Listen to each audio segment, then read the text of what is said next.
que uma qualidade que eu digo a vocês que é fundamental para qualquer empresário em qualquer segmento, né, é a adaptabilidade, né? O mundo ele é muito dinâmico. Se eu chegar numa empresa, na sua empresa, e perguntar quais são as novidades, e você não tiver nenhum, você está andando para trás. O mundo é dinâmico. Então a gente tem, o pessoal sempre diz, "Não, o hotel está sempre em reforma, não acaba essa reforma nunca." Não acaba e nunca vai acabar. Porque essa é a nossa diferença. Difícil não é fazer as coisas, é manter as coisas. É isso aí, pessoal. Estamos começando mais um Jogando pra Jogando. plateia. Jimmy, como é que estamos hoje? Estamos muito bem, fazendo mais um... A gente podia chamar cada sexta-feira de uma mini temporada, né? Porque a gente faz uma temporadinha de 3 ou 4 episódios É isso aí. pra semana seguinte. E aí, quem é o convidado especial de hoje? Hoje a gente vai ter uma história incrível, né, contada aqui pra quem nos acompanha, de empreendedorismo aqui da nossa cidade, do Adriano Palma, que é CEO do Faial Prime Suites e atua há mais de 30 anos no ramo hoteleiro e, inclusive, faz parte do LEED, né, que é o nosso parceiro aqui também, o LEED Santa Catarina.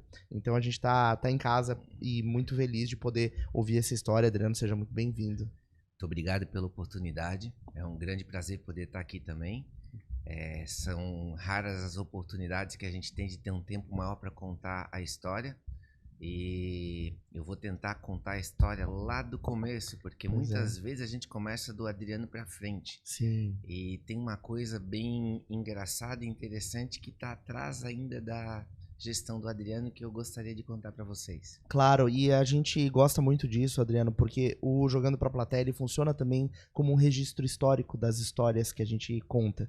Porque isso é um episódio, um documento que vai ficar salvo, registrado na internet. É isso aí, eu acho que a gente podia começar dizendo... A gente tá falando aqui do Hotel Faial, né? Sim. O que é o Hotel Faial? Onde é que nasceu isso? Como é que era uma ideia de quem? Era da tua família? Agora eu vou começar a história lá atrás, que é onde eu queria o que eu queria contar para vocês. Meu pai tinha, na verdade, 12 irmãos. Ele é de São Joaquim. Quando a minha avó teve um problema de saúde com 38 anos, ela acabou falecendo de câncer, mãe do meu pai.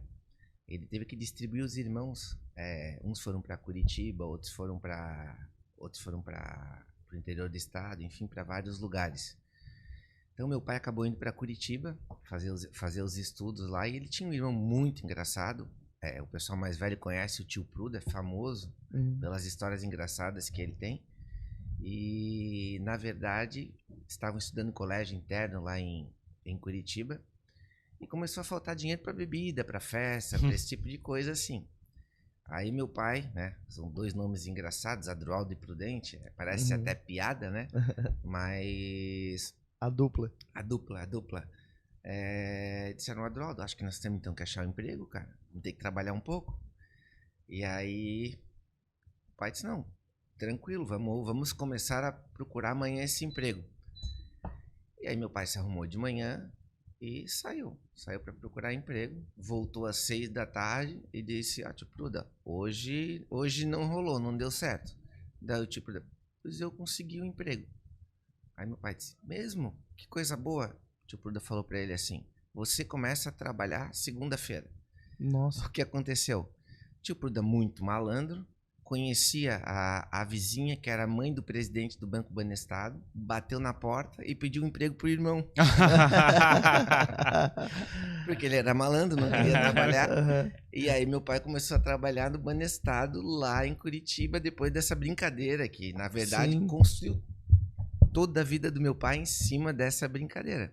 Meu pai começou a trabalhar de contínuo do banco, atendendo cafezinho pro presidente. Lógico que não tinha lugar, ela botou ele para trabalhar com o presidente dentro do escritório, servindo cafezinho, vendo ele fazer negócio. Assessor ali. Meio que braço direito ali. Sim. E o pessoal do interior era muito, muito, muito gentil, e o pessoal vai gostando, e depois foi ganhando posição, enfim, para encurtar a história. Chegou em determinado momento, o gerente, o presidente do banco disse, Adroaldo, é o seguinte, cara, nós estamos abrindo Florianópolis. Digo, que legal. E você vai ser o gerente. Você vai para a cidade e abrir o Banestado aqui em Santa Catarina. Que legal. Aqui em Florianópolis, na verdade Santa Catarina é Florianópolis. Aí meu pai, né, muito contente com o que aconteceu, veio para cá. E assim chegou em Florianópolis. E não tinha nenhum familiar, ninguém conhecido. Não tinha nada. Meu pai é de São Joaquim, chegou aqui em Florianópolis. Aí nós vamos contar umas histórias que algumas histórias aqui que o pessoal mais antigo vai conhecer bem e que você vai começar também a saber que faz parte da história da ilha.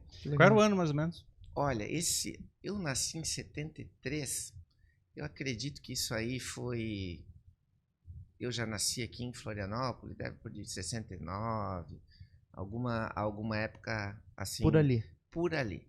Meu pai chegou em Florianópolis, não esqueçam que o computador veio bem depois. Quem dava crédito para o cliente era o gerente de banco, por isso que o gerente de banco era tão importante. Hoje é uma máquina, né? Ele avaliava, crédito, né? Avaliava ali, esse ali dá para emprestar, esse não dá. Então você evidentemente vai criando um relacionamento com a cidade. Né, um relacionamento com as pessoas que precisavam de crédito, de várias coisas. E assim foi. Né? Assim foi. Eu nasci, meu pai continuou sempre naquele meio de banco. E ele tinha, na verdade, um cliente que era mais velho e que sempre ia conversar com ele no final da tarde. Meu pai era muito paciente. E aí escutava, né? Tava ali, mais novo. E eu tô falando essa história para chegar na história da Modelar, que foi uma das maiores redes de Santa Catarina de varejo. Sim, sim. E esse cara dizia assim: Eduardo, é o seguinte, eu tô ficando velho, você tem que comprar minhas lojas ali. Ah, ele era o dono da Modelar. Era o dono da Modelar. E ele dizia assim: não posso, sou gerente aqui do banco, vim agora para cá, né, já tô aqui fazendo a minha vida. Digo, você não posso comprar. É lógico, largar o emprego por uma... Não entendia nada. Também naquela época não tinha computador, não tinha estoque, não tinha... Claro. Não tinha nada. Tava tudo na cabeça desse senhor, né? Aí o cara veio uma vez, veio duas, depois de um ano, ele chegou e disse assim: Eduardo, é o seguinte, minha filha tem um problema mental, eu não tenho herdeiro, cara, é meu amigo, tu tens que comprar essa loja. Aí meu pai disse: poxa, nessa época ele tinha sido, já tinha dado um tempo, ele tinha ganho uma promoção para superintendente Paraná, Santa Catarina e Rio Grande do Sul. Quer dizer, uma posição excelente. Uma posição excelente. E aí ele disse: olha, seguinte, vou chamar os irmãos da minha mãe, a minha mãe, esposa dele, para ajudar. Então ele disse: não, tu paga como quiser, fazemos assim. Ele disse: tá bom, vou comprar, mas se não der certo, não sei como é que nós vamos fazer, enfim. É uma rede de lojas. Era uma rede de lojas e era a maior rede de lojas da época, na verdade. Pra você ter uma ideia, a Modelar vendia Hugo Boss, vendia Pierre Cardin, todas as grandes marcas que hoje têm as suas próprias grifes, todas eram vendidas na Beira-Mar. Pra você ter uma ideia, uma loja da Modelar, você sabe ali atrás do palácio, aquele palácio rosa ali, não tem um mini shopping ali? Sim. Ali era uma loja da Modelar, a Modelar Sport Center. Ela chegou a ter 27 lojas. Mas isso em Santa Catarina toda? Santa Catarina inteira, teve até no Rio de Janeiro. Mas eu conto essa história porque é uma história muito interessante e o pessoal aqui da própria cidade não sabe como aconteceu. Aí aconteceu o seguinte: compraram a loja, fizeram uma liquidação, botaram a primeira banda em cima de uma marquise para fazer uma grande liquidação, para tentar pagar o proprietário da loja. E quando venderam a metade da mercadoria, já deu para pagar tudo. Nossa Senhora. E aí começou a história empresarial do meu pai na Modelar. E ele saiu do banco? No começo ficou no banco, cara. Quando ele viu 2, 3 meses, o que a loja dava era 30 vezes o salário do banco. Ele nunca saiu do banco, ele pediu uma licença e ficou até o fim da vida. Dá licença até hoje. Em licença. Então assim tudo começou. E o mercado, a gente sabe que eu já tenho um pouco de experiência, né? Comecei, depois vou contar um pouquinho, entrar na minha vida, mas eu conto porque às vezes a história dos outros é até mais interessante que a nossa, principalmente quando tem ligação, a gente viveu um pouco daquilo. A loja teve tanto sucesso, tanta projeção, por tanto tempo. Meu pai tinha os 2 sócios, na verdade, meus 2 tios, que o pai acabou dando a parte para eles poderem fazer o começo da gestão, e depois ele foi para a loja. Só que meu pai tinha uma coisa que provocava muito crescimento na empresa, que era ter muito crédito. Ele era gerente de banco, conhecia o mercado. Ele tinha manha. Tinha muito crédito, ele chegava e abria portas. Claro. Ele abria com o dedinho porta que tem nego que não abria com marreta, entendeu? Então a loja teve uma expansão muito grande, enfim. E foi passando. Em 1991, um dos nossos tios resolveu que não queria mais trabalhar, né, que já estava na hora de se aposentar, enfim. Até com 39 anos, hoje em dia parece até brincadeira. Ele tinha 39 anos.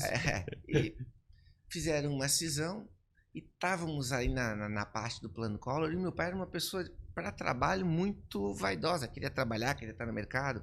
E meus tios acabaram ficando com todas as coisas, porque já tinha prédio, já tinha um monte de patrimônio que não precisava trabalhar, que era a locação, e meu pai pegou tudo que precisava trabalhar. Entendi. Loja de joias, um monte de coisa. E entre eles o hotel também. O hotel era um negócio já. Era uma parte daquela empresa, entendeu? Qual hotel? O Faial. Já era esse nome? Já era Faial. Eles compraram do Edson da Predilar, que era uma figura aqui da cidade, que seria um prédio de kitnets. Eles resolveram transformar em um hotel. Por isso que os quartos são tão grandes. Então... Ele já estava operando como hotel, então? Eu já estava operando como hotel.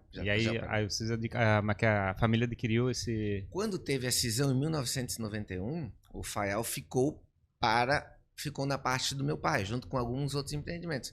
Só que aí veio o danado do plano Collor, que você já deve ter ouvido falar. Onde que ajudou pra caramba. Mas cara, deu um tiro pra matar a inflação, não foi? Tipo, deu o IPOM, né? Era o Collor que falava, deu o IPOM. Né?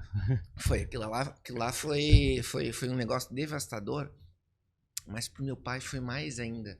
E eu vou explicar por quê. Meu pai sempre veio do meio bancário. O meio bancário é o seguinte, você pegava dinheiro aqui, aplicava no overnight, depois pegava lá, o dinheiro rendia. Então, assim, 5, 6, 7, 8, 10% de rendimento era pouca coisa, né? Porque nós tínhamos um processo inflacionário. A hora que passou o plano Collor e veio o plano real, 5% de juros mensal era muita coisa. Meu pai não entendeu essa matemática na época, era uma coisa muito fora do convencional. E meu pai também tinha uma gestão não muito rígida, era uma gestão muito... Tipo, meu pai era o bonzinho e meu tio era o cara que botava as coisas no eixo. E aí, inevitavelmente, o processo de... dinheiro, como eu digo, né? Dinheiro você ganha de colherinha de café e perde de concha de sopa. A verdade é... Essas coisas começaram a ir muito mal.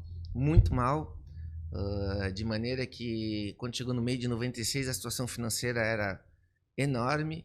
E acabou que em 1998 meu pai acabou falecendo por conta da pressão, né? Eu já trabalhava com ele há uns 3 anos, a pressão muito grande. Credores, oficiais de justiça, uma série de já estava pendurado, então, um monte de coisa.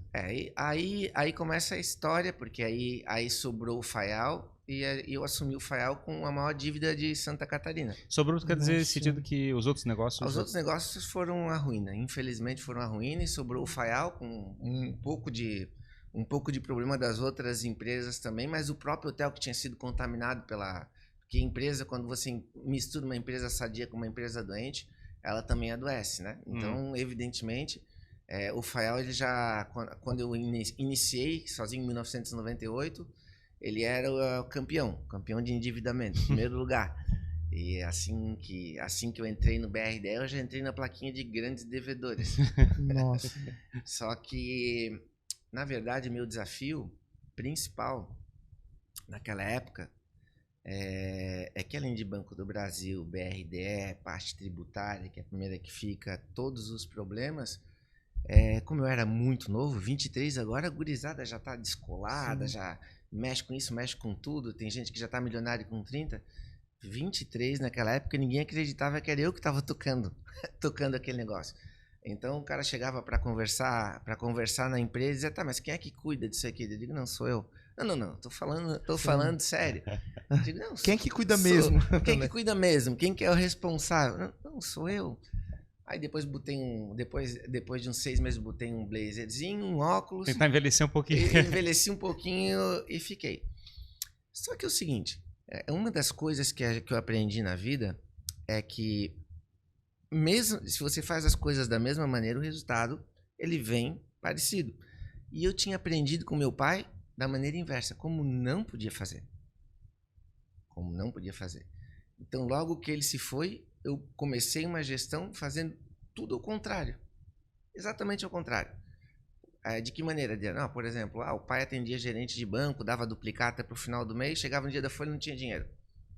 Primeiro o gerente de banco batia na porta e dizia, olha, infelizmente, se não adianta vir aqui, que agora a gente não pode pagar. Sim. Comecei a chamar a equipe pro meu lado, funcionários, eu disse pro pessoal, seguinte, aqui fornecedor e funcionário não passa trabalho, vocês sempre vão receber.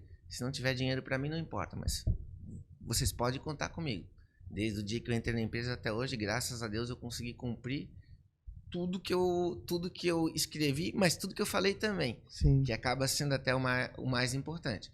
Então eu estava com o hotel completamente depreciado, porque não tinha como fazer a manutenção.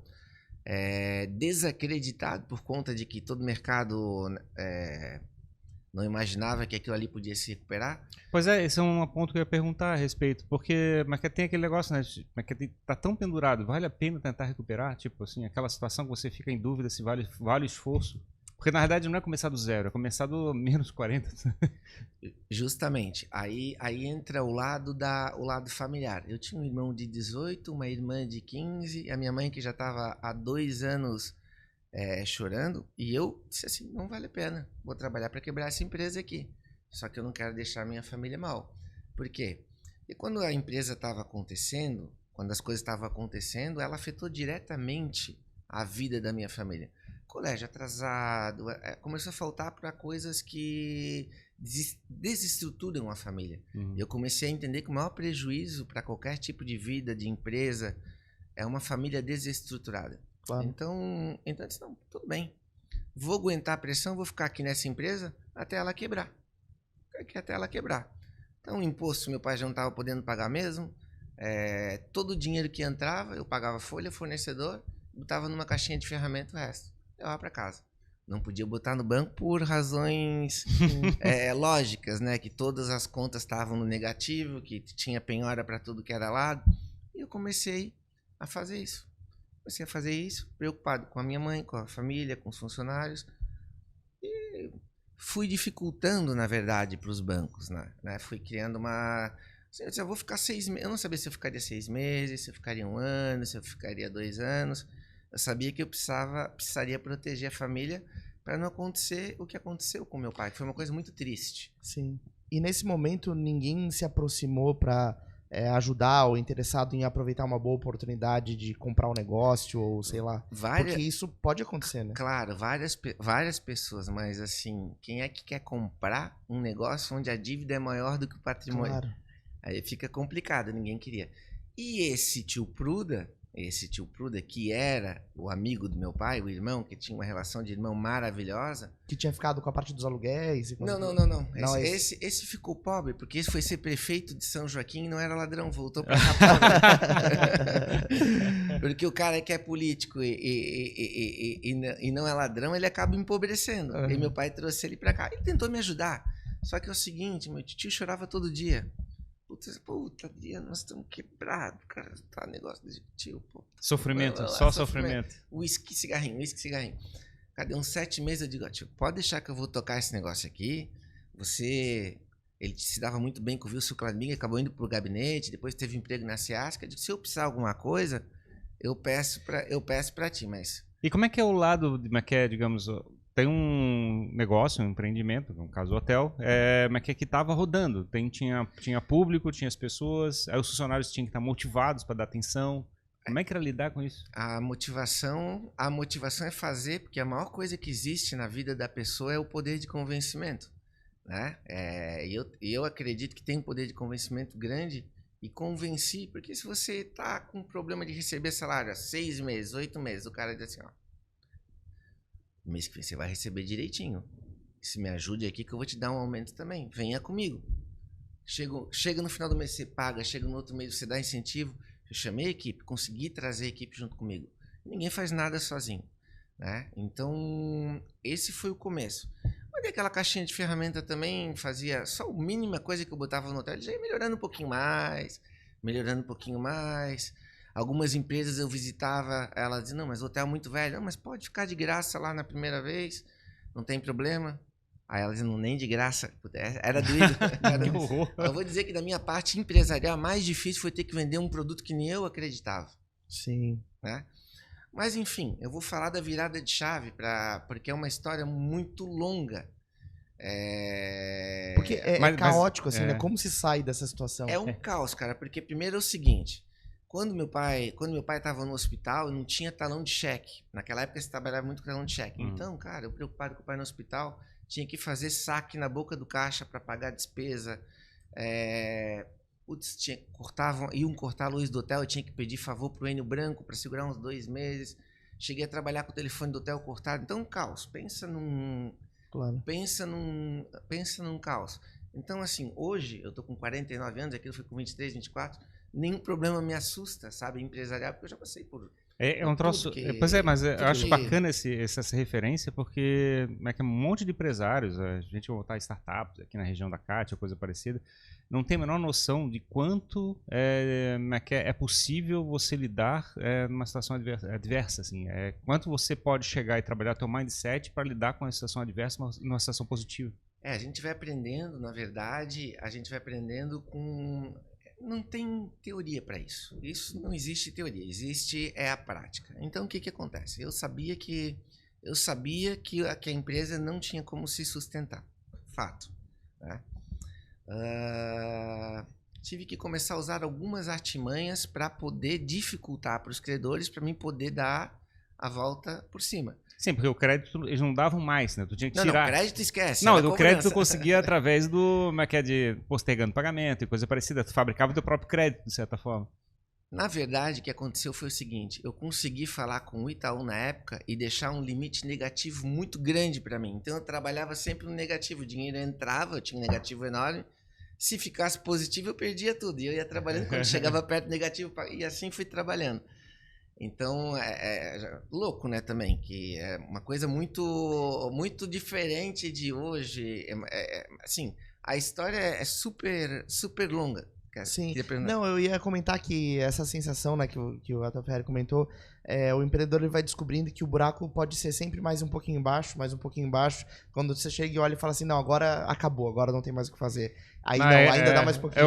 Eu usava uma outra frase, eu falava assim, a gente achava que estava no fundo do poço, assim, então não tem noção como pode cavar mais. Exato, como pode cavar. Isso é uma grande verdade, porque sabe qual que era o meu pensamento? É o seguinte, meu amigo, quebrar com 5 milhões ou com 50 é a mesma coisa. Mesma coisa. Mas eu tava ali com a minha caixinha de ferramenta, todo o dinheirinho que eu ganhava. Se eu ganhasse R$1.000, dinheiro de hoje, eu botava na caixinha. Aquilo ali, pra que era? Era pra segurança da família, pra pagar um remédio, pra conseguir levar um negócio. Todo imposto, todo débito que chegava pra mim, de imposto federal, imposto municipal, imposto estadual, porque eu não sonegava. Eu lançava guia e não pagava. Isso não é sonegar. Quando vinha a garantia, o que eu pegava? Hotel do BRDE, daqui ó. Pode penhorar ali. Eu fui minando a matrícula do BRDE na época e dos bancos credores de tal maneira que se eles me cobrassem, leiloassem, não ia ficar com dinheiro, porque era tanto débito de outras esferas que tem prioridade. Sim. Hoje o Código Civil mudou. Naquela época era assim. Então eu fui criando uma grande dificuldade para o banco. E quando chegou na hora de o Faial ir para a praça, que ele chegou a ter praça marcada. Praça o que é? Leilão marcado. Chegou a ter uma praça? Sim, eu tive umas 2 ou 3 vezes no decorrer.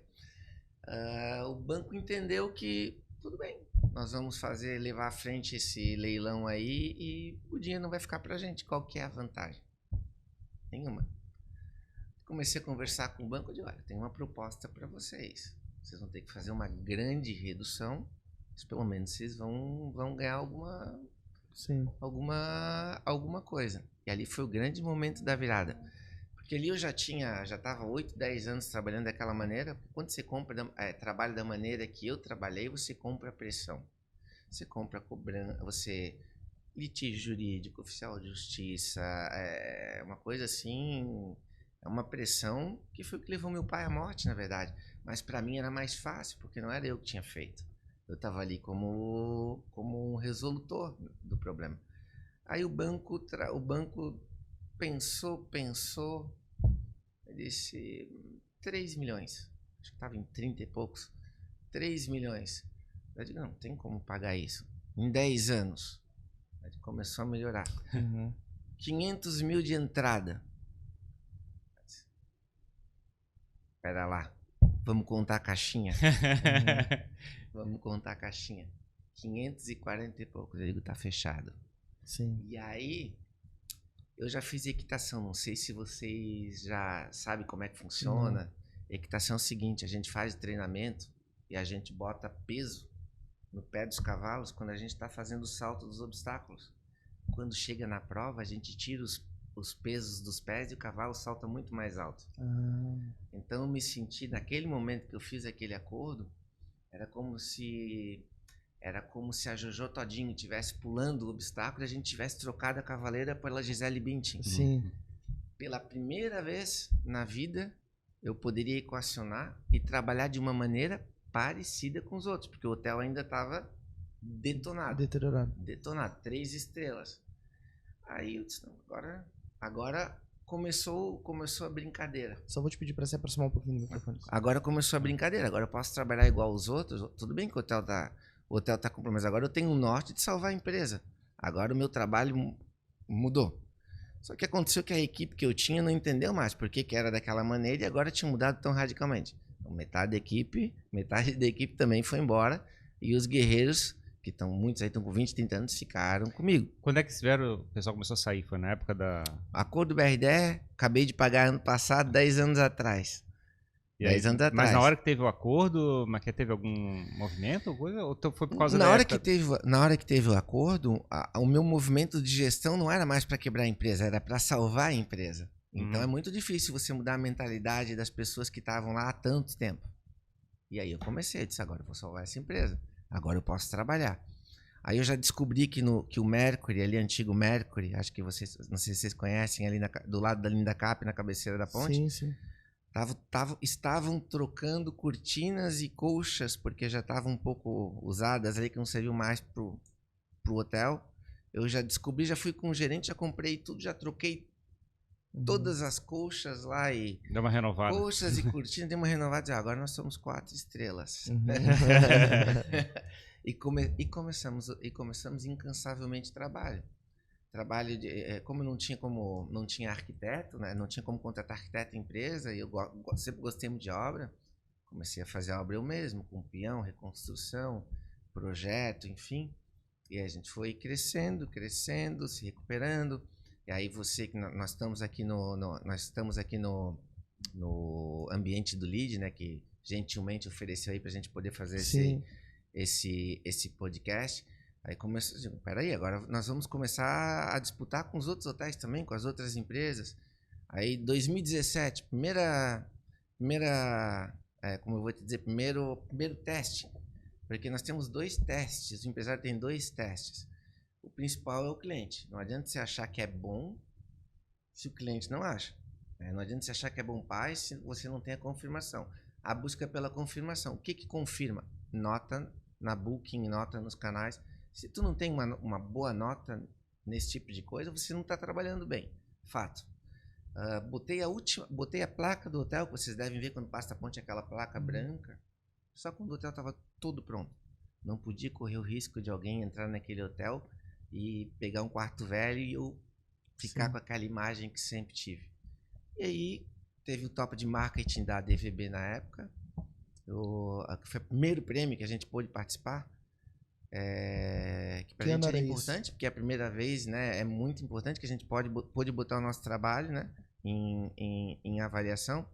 Era prêmio de serviço. Flex, Faial e Sebrae. Pimba, ganhamos. Aí a gente opa, o pessoal tá reconhecendo, isso é muito bom, muito legal. O LEAD depois também teve. O LEAD era Ponta dos Ganchos, que é um hotel maravilhoso. CVC, Faial já pelo turismo. Ganhamos. Então você vai ganhando com confiança, né, com as coisas que vão acontecendo. E dali não parou mais. No meio desse processo inteiro, eu tinha uma cabeça muito negativa, porque eu não conseguia, como eu vou te dizer, trabalhar uma força que a gente tem hoje, eu sei, me ajuda, e funciona com todo mundo, que é o poder da positividade, de acreditar de verdade. É uma força que me fez superar e faz mudar várias coisas até hoje. E eu estou aprendendo cada vez mais a usar isso e é fantástico. Parece que é coincidência. Não é não. Isso é mais recente ou tu estás falando dentro do processo Olha, de eu acho mudança? que uns 2 anos pra cá eu aprendi a controlar isso. Inteligência positiva. Como é que é? A energia positiva porque assim, a cabeça nossa, ela ronda, ela pensa numa coisa, pensa em outra. Eu consigo, quando vem um pensamento ruim, eu já consigo controlar e tiro e coloco pro bom. Entendeu? É uma coisa que eu fui aprendendo, coloco pro bom. Alguma pessoa fez alguma coisa pra você, a mágoa só faz mal pra você. Ela não resolve nada. Você tá pensando uma coisa negativa, vai vir alguma coisa, vai acontecer errado, esquece de pensar nisso. Pensa no que vai dar certo. E de certa forma, a gente vira um empreendedor, porque o empresário às vezes confunde, ele quer ganhar o dinheiro para depois investir. Não, o dinheiro vai na frente. O dinheiro vai na frente. Só que depois que você já viu uma empresa quebrar, você fica com como eu vou te dizer, um feeling de risco muito apurado. Você não se coloca em situações que podem te dar problema. Muito difícil. Você se tornou um empreendedor, talvez, você nota isso em você, que por algum momento teve medo de investir ou de, entre aspas, gastar dinheiro, porque isso poderia voltar à situação que você já tinha passado? Olha, medo não é a palavra, é que nem o mar, a gente tem que ter respeito. Tá. Respeito pelo dinheiro e bom planejamento, porque quando a gente vai fazer uma coisa que a gente tem certeza que vai dar certo, pode ser que não dê. Uhum. Quando você tem uma coisa que você tem dúvida se vai dar certo, ela não vai dar certo. Entendeu? Então, vou te dar um exemplo, né? A gente estava conversando um pouco antes daquela sala lá de cima do hotel. Isso, eu visitei lá em obras e tal. Não pense que eu tinha dinheiro para fazer aquilo. Fui no banco, peguei o dinheiro, fiz aquilo, uni os 2 prédios, porque eu acreditava e sabia que o que eu ia produzir com aquela sala ia pagar o empréstimo do banco, ia me ajudar em várias outras coisas e levar o hotel a outro patamar. Foi o que aconteceu. Poderia não ter acontecido, mas foi feito. Sensacional, né? A tua resiliência e capacidade de ir lá, não, vou lá de novo tomar esse risco, mas com outra mentalidade. Justamente, eu acho que assim, eu sempre vou acreditar que assim, fazer as coisas com dinheiro é muito fácil. Você, vamos reformar o hotel inteiro lá. Tem dinheiro, chama o arquiteto, manda fazer. Eu sempre gostei de coisa difícil. Então, assim, eu gosto de empresa com problema, eu gosto de trabalhar com dívidas enroladas, coisas que... Por que eu tenho diferencial, entendeu? Porque o negócio papai e mamãe, tem muita gente que sabe fazer. Agora, entender, na verdade, o problema e a possibilidade de solução, só quem já passou. Eu acho que talvez é uma transição que talvez seja um pouco difícil de lidar, né? Porque quando você está em crise, na realidade você fica num jogo para tentar usar a inteligência para tentar ver qual é a solução menos pior para aquela situação. É aquela situação que você chega e fica assim, boa sacada, fica tentando resolver. E aí quando você chega e ganha um grau de liberdade, vou tomar uma decisão, vou fazer um determinado investimento, já não é mais isso, né? Você está fazendo uma aposta a respeito do futuro e depende de uma questão de uma visão de futuro para a construção. E a grande verdade é o seguinte, né? Que uma qualidade que eu digo a vocês que é fundamental para qualquer empresário em qualquer segmento, né? É a adaptabilidade. Né? O mundo ele é muito dinâmico. Se eu chegar numa empresa, na sua empresa e perguntar quais são as novidades e você não tiver nenhuma, você está andando para trás. O mundo é dinâmico. Então a gente tem, o pessoal sempre diz, o hotel está sempre em reforma, não acaba essa reforma nunca. Não acaba e nunca vai acabar.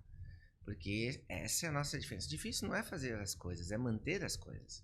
Hoje, nesse momento, a gente está quebrando o Farol da Ilha, que é o nosso outro hotel ali da Bento Gonçalves. A gente está quebrando, está reconstituindo o hotel. É a melhor hora? Não. Não é uma boa hora, o dinheiro está caro. E eu já digo o contrário, é a melhor hora, porque agora ninguém está fazendo. Quando o pessoal começar a fazer, eu já fiz. Então já vou estar 2 passos à frente. Mas é que eu fico pensando sobre o tipo assim, quando você está em crise, que você não fica emocionalmente ligado. Você sabe exatamente que você está tomando a melhor decisão naquele momento, porque não tem muitas alternativas, né? Tipo, não tem muitas alternativas sendo trabalhadas.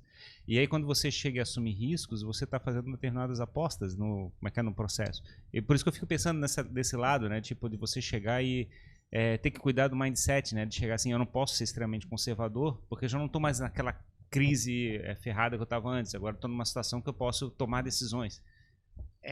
Agora, né, na verdade, as minhas decisões, elas não são mais extremamente decisivas, porque eu já tenho uma retaguarda grande por trás. Né? Naquela época eu não podia errar. Exato. Agora pode acontecer. Naquela época eu não podia, agora pode. E poder errar é uma coisa maravilhosa. Sim. Porque quando você não pode errar, a pressão ela é dobrada. Mas quando você pode errar, a tranquilidade que te dá de fazer o que tem que fazer, ela produz um resultado muito melhor. Mas também pode fabricar o senso de, né, que é de você não querer assumir riscos, né? O fato de você ter ficado numa situação muito apertada faz você chegar assim, né, que é muito sensível a qualquer Gato tipo escaldado tem medo de água fria, né? O que está acontecendo comigo agora é justamente um período pós-solução de problemas. Agora eu estou buscando negócio e concretizando alguns outros negócios que eu estou desenvolvendo que não tem uma operação direta, porque o hotel é uma coisa que tem muita operação, mais na parte negocial. Mas a pessoa que é acostumada com o risco, ela sempre tem aquela adrenalina de querer fazer alguma coisa. Só que ao mesmo tempo ela tem uma noção maior das consequências do que você está fazendo. Então ela até pode ser muito arrojada para as outras pessoas, mas ela própria sabe que não está sendo. Pois é, eu fico pensando que se para empreender é importante você ter um pouco de ignorância do que pode acontecer.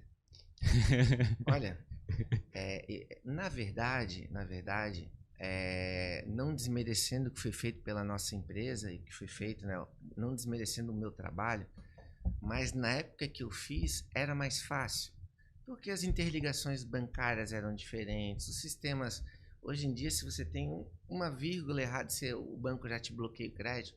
Naquela época a coisa era mais artesanal, Sim, mais Serasa, manual. Tem um processo de avaliação de crédito. De qualquer forma, toda essa capacidade tecnológica que existe hoje de crescimento, na minha época não tinha.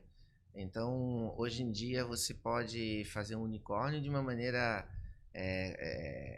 muito mais fácil do que era naquela época, que as coisas eram mais palpáveis, né? Hoje elas são muito digitais, tem muita evolução, tem muita gente nova. Eu já me considero um empresário da velha guarda, mas buscando uma interação com os novos, né? Tá falando da questão, por exemplo, dos valores intangíveis, né, digamos, do negócio, né, a marca, o brand, a estratégia comercial. Exatamente, isso desenvolveu muito, né? Isso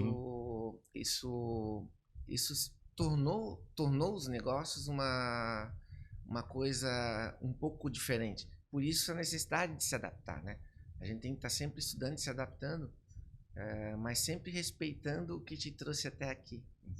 E eu imagino, Adriano, que, claro, a pressão que você passou ali naquele momento para administrar tudo isso teve também influência de muitas pessoas em volta que provavelmente te desestimularam. Assim, todo mundo te olhava e falava assim, cara, não, tu não vai conseguir, não vai dar certo, não tem solução para esse nó. Como é que você transformou isso, né? Assim, essa pressão de te desmotivar e transformou isso em motivação interna? Porque eu imagino que a única pessoa que acreditava mesmo era você mesmo, né? Olha, se eu te disser que nem eu acreditava, só depois no futuro que eu fui passar a acreditar. Eu comecei a fazer um trabalho lógico que era... não existe milagre. O milagre aconteceu, mas o normal era que aquilo lá seguisse o que estava todo mundo prevendo. Só que eu me preparei para que seguisse da maneira que todo mundo estava prevendo e eu não ficasse mal. Porque não sei se você é novo, não tem filhos, não tem filhos. Não, ainda não tenho. Quando meu pai morreu, já tinha uma filha de 9 meses, que está hoje com 26. Você já tinha filho? Tinha uma filha de 9 meses, tinha a família que dependia de tudo, dependia daquilo. Eu trabalhei, me preocupei com a família e com a minha segunda família, que são os colaboradores. O resto, meu amigo, ele fica em segundo plano. É que nem a gente tá falando aqui de negócio, mas tem um de nós que está doente. A saúde vira primeiro plano, né? É engraçado, né? A gente localiza propósito. É muito engraçado quando a gente nasce a primeira filha ou coisa assim, o impacto de você verificar que teu objetivo de vida não é você, né? É muito doido.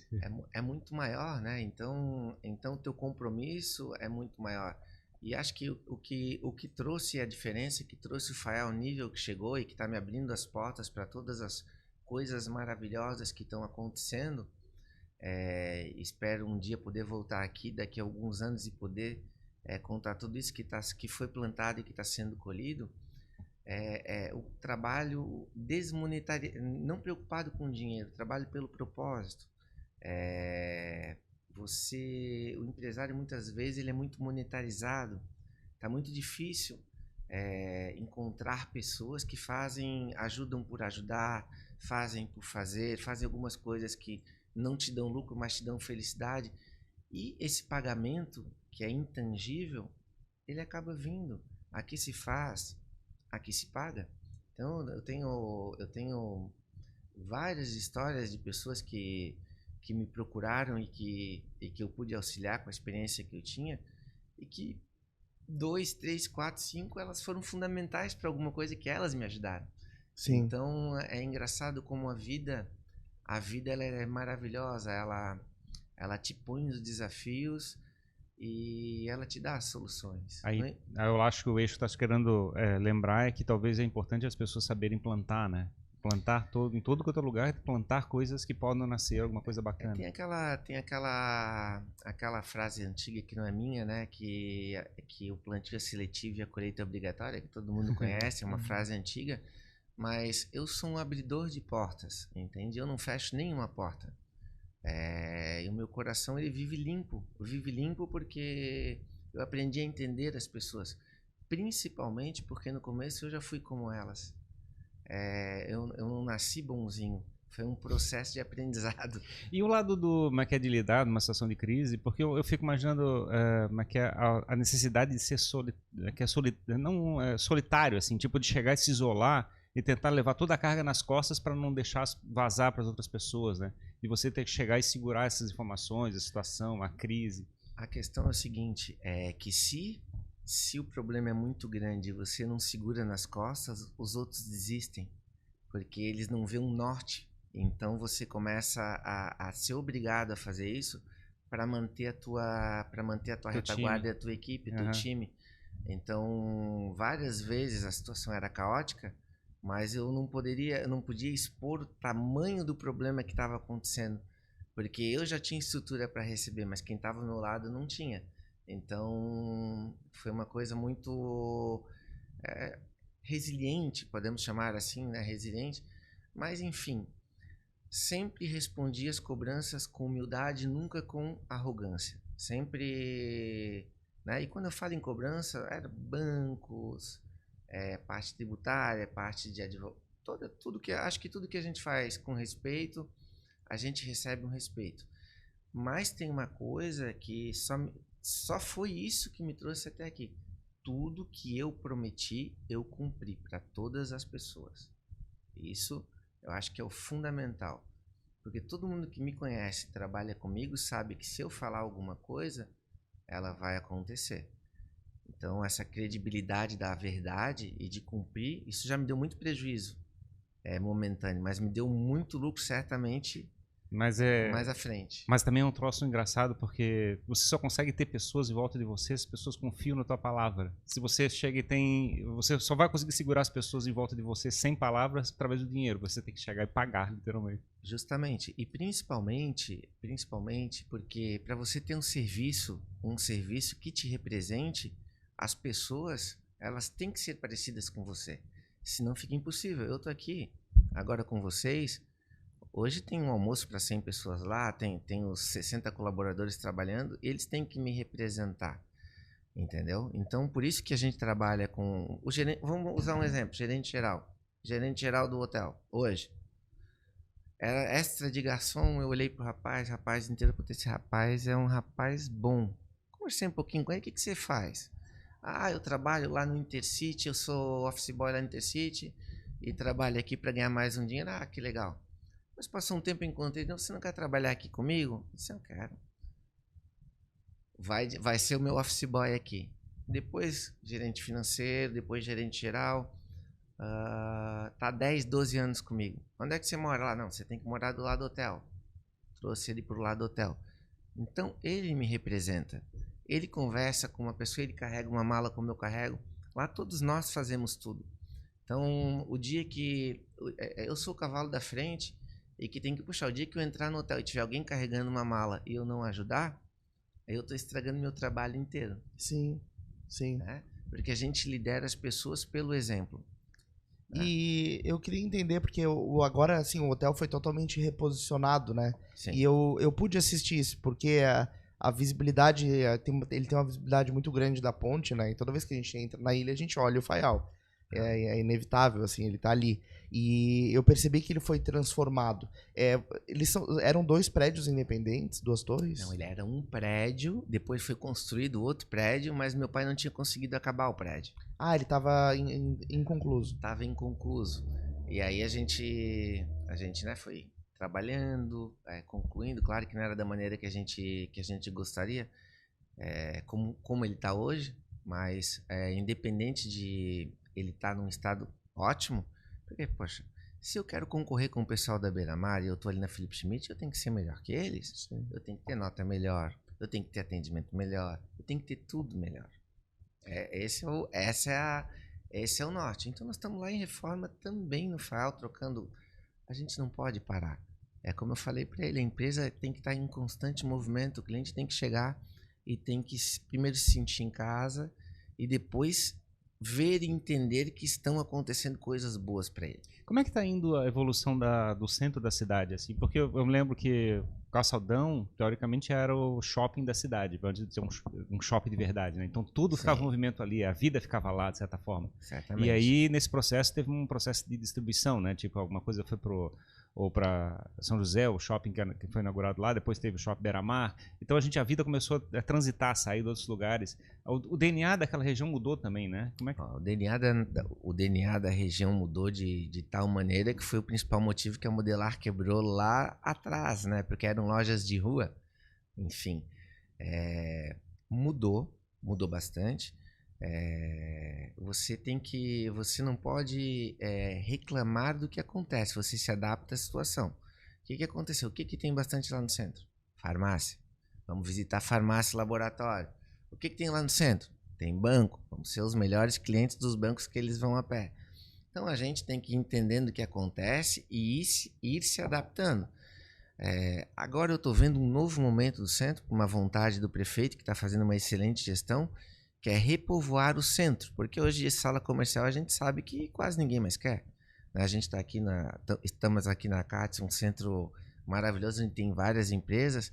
A pessoa não quer mais alugar uma sala, pegar um fiador, pagar uma... A pessoa não quer mais se incomodar, ela tem outras coisas para fazer, ou pode trabalhar de casa. Então o centro, na minha visão, ele vai ser repovoado residencialmente. É mesmo? Prédios vão ser transformados assim, de comerciais para residenciais? Não tenha dúvida, é um movimento que aconteceu em outros lugares e o que acontece em todos os lugares não vai deixar de acontecer aqui.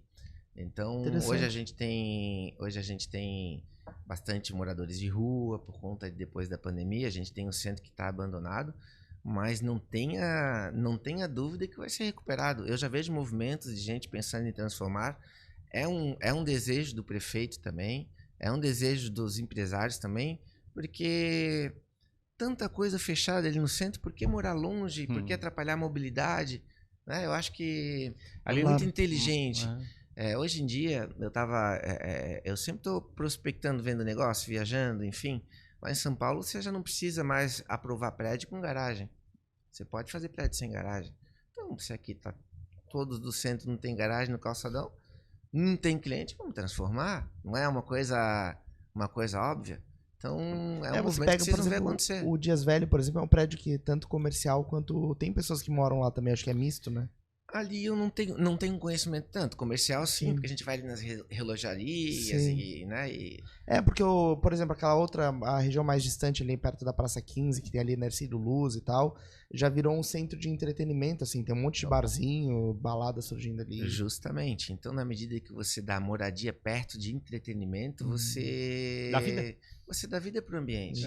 Porque... Eu acho que essa era uma coisa que estava faltando no meu sentimento, porque parecia meio deserto quando você passava Você no não centro. vai passar mais a ter no futuro um centro morto, você vai ter um centro ativo. O mercado público ali, eu acho que teve uma transformação absurda, né? Aquela transformação que teve ali. Eu acho que a gente pegou nos últimos anos, né, com outro prefeito, e está acontecendo de uma forma bem efetiva com esse também, um momento de grande transformação da cidade.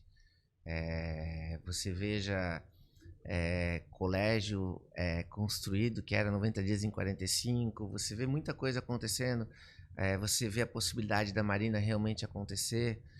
A gente está vendo como eu vou te dizer, a gente está vendo a cidade, a aprovação do novo plano diretor, a gente está vendo a cidade num momento bom, num momento de evolução e principalmente num momento de energia boa, né? Porque é a energia que faz as coisas acontecerem. Legal. Então, acho que a gente tem um prognóstico bom. É claro que não vai ser em 1, 2 anos, mas quem sabe em 5, 6, Sim. né? Então, eu tenho absoluta certeza. Podem me cobrar mais tarde isso. Não, a gente vai fazer, com certeza faremos muitos episódios. Hoje o Faial, ele é uma referência para o público executivo, né? Pelo menos olhando de fora, eu vejo que muitas pessoas que vêm a trabalho para Florianópolis têm optado ali pelo... Ele é uma referência de bom trato, de se sentir em casa e de adaptabilidade, porque a gente se adapta ao cliente, a gente não faz o cliente se adaptar ao nosso negócio. Se você chegar lá e pedir alguma coisa que a gente não tem, a gente vai conseguir, porque o nosso objetivo maior é te atender. Sim. Então, hoje em dia, o mundo está muito disruptivo e eu entendi já na pandemia, por isso que a gente melhorou muito durante para depois da pandemia, que os hotéis que não tiverem serviço, que não tiverem alguma coisa diferente e quiserem brigar por preço com a Airbnb, eles vão acabar.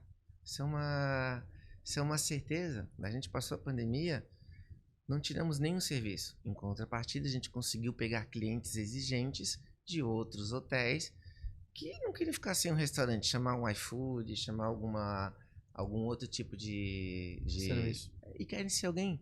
Todo mundo busca ser alguém, né? É claro que o dia que eu te encontrar na rua, a gente não se conhecia tão bem, para mim você virou alguém. Sim. Então, nosso desafio é transformar cada pessoa que entre ali em um alguém. E as pessoas gostam de serem reconhecidas, de serem um alguém. Esse é o maior desafio. E vai contra atendimento digital, vai contra uma série de coisas. Outra coisa também importante, clientes cada vez mais velhos. A gente sabe que a expectativa de vida cresce. O mais velho, ele gosta que abra a porta, puxe o guarda-chuva, que dê aquele atendimento, pergunta se quer um café. Sabe quanto custa uma água?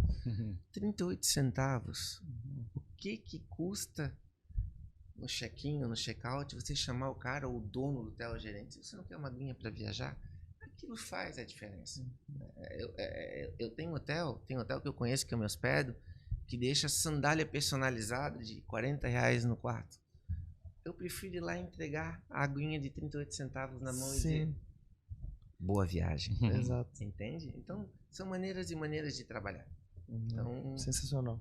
Show? É, Não, muito legal, assim, você comentou rapidamente da pandemia, né, e aí me veio um insight, assim, eu falei, cara, pro Adriano, quando a pandemia veio, que foi uma crise pro mercado, você já estava muito acostumado a lidar com crise, né? Mas a pandemia, não, tranquilo, só mais um fósforo que riscaram aí.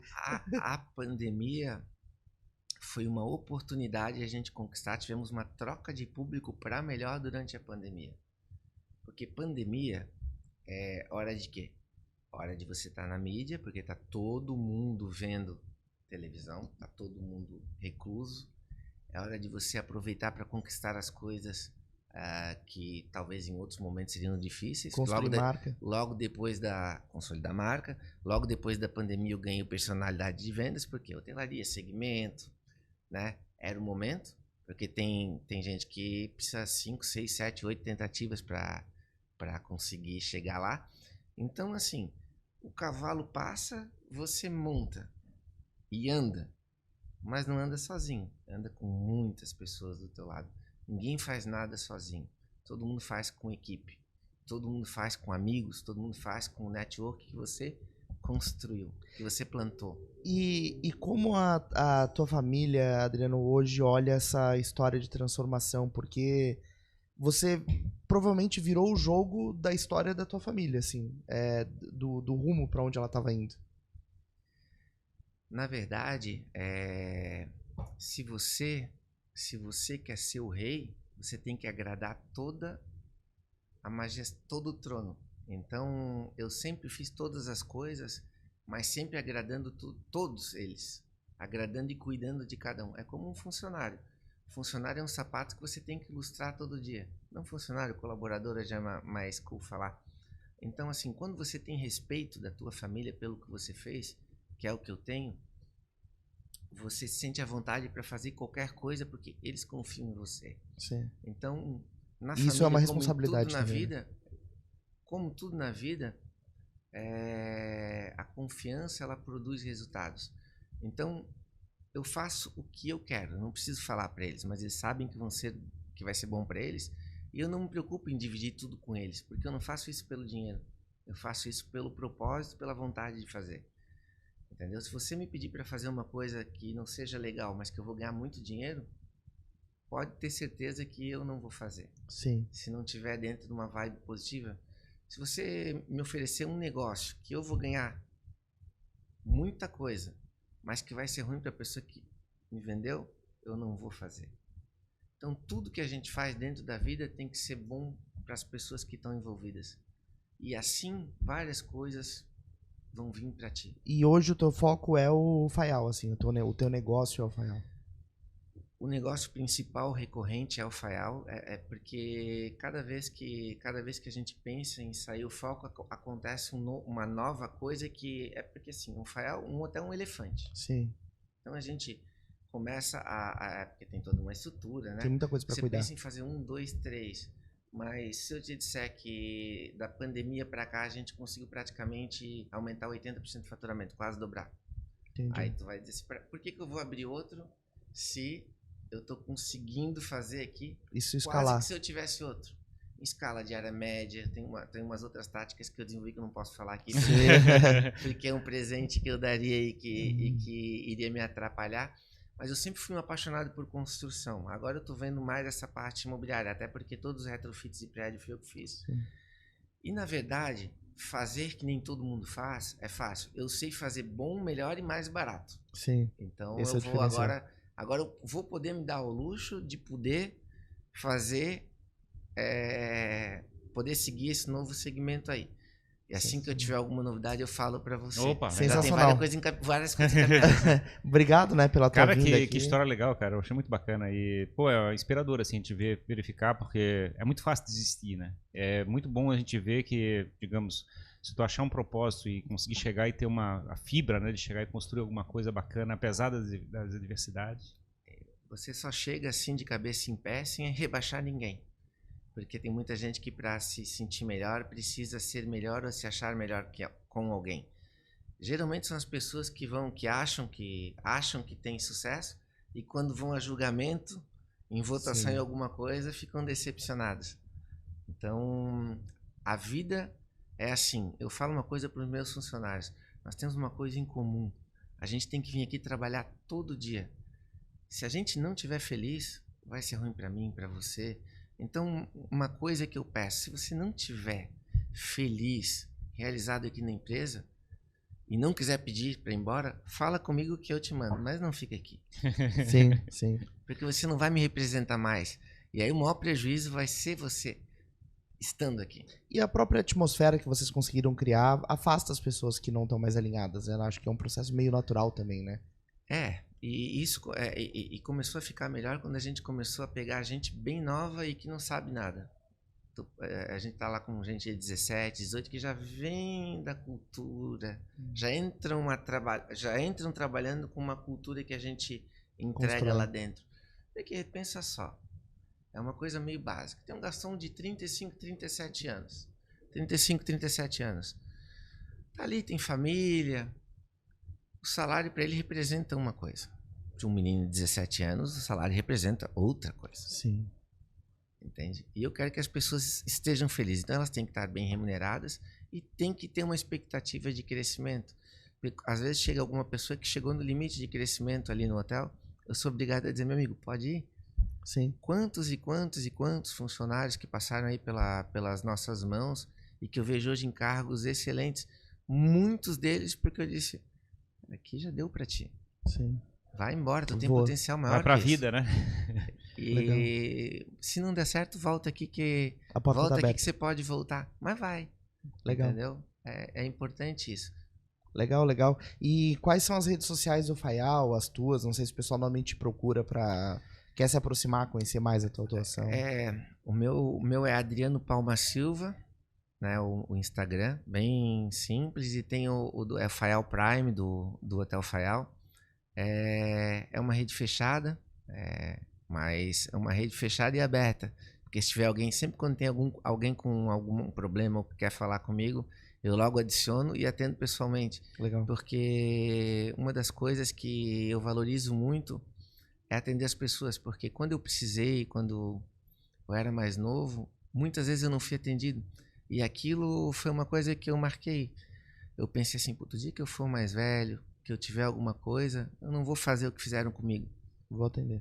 Então, quem quiser me procurar, eu tô sempre lá no hotel, deixa recado. Eu sou de fácil acessibilidade e não importa o porquê, eu vou te atender.